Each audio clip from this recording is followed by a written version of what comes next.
Hi everyone, my name is Christian Silva. I'm a PhD student at the University of Stirling in Scotland, and I'm going to talk about agricultural fields monitoring with multi-temporal quad polarimetric SAR change detection. This is joint work with my PhD supervisors, Armando Marino and Ian Cameron, and in collaboration with Juan Manuel Lopez Sanchez from the University of Alicante.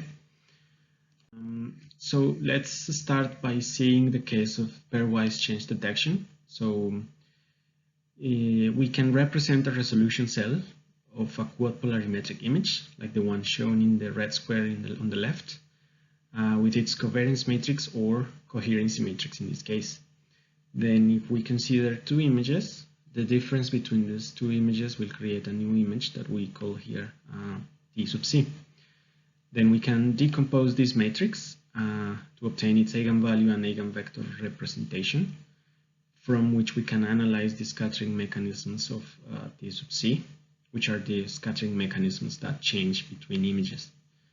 Then the eigenvector that is associated with positive eigenvalues then represent scattering mechanisms that increase their power between the images.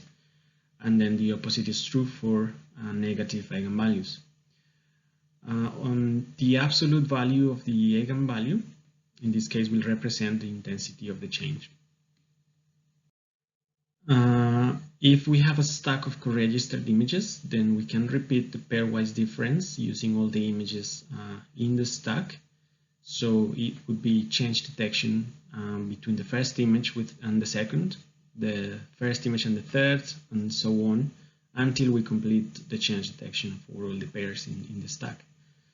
We can then organize this result in a matrix form, which we call a change matrix, where the upper triangular part contains a representation of the scattering mechanisms that increase their power between a couple of images, and the lower triangular part of this matrix corresponds to scattering mechanisms that decrease power. So applying this methodology to a parcel of rice, we obtain the representation shown in this slide on the bottom left. The color coding works as it typically does for quad polarimetric images, where the blue represents surface scattering, the red represents double bounce, and the green volume scattering. So if we compare, for instance, two images, one in June with one in May, we can see that in the upper triangular part, the red color appears, indicating that there is an increase in double bounce scattering. This can be associated with the changes in the physical changes in the parcel because of the emergence of the first stems of the rice plants. Repeating this process for other images, such as July and August, comparing it with May, we obtain an increase in both double bounce and surface scattering, and then the change detection between September and May will create an increase shows an increase in volume scattering. This is expected because the crop at this stage has reached senescence, and the volume scattering is normally expected here. We also repeated the process for other crop types and other land types, and we obtained significantly different change matrices.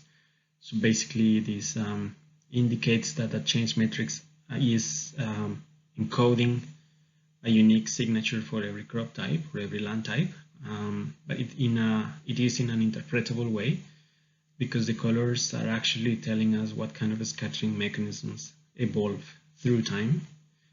And because of this property of encoding information, then we thought that it would be suitable for supervised classification. So we used this approach for crop type classification, and we present some results in the abstract associated with this video. So I encourage you to please have a look at it. So that's it for the moment. Thank you very much for listening, and please get in touch if there is any questions about this work. Thank you.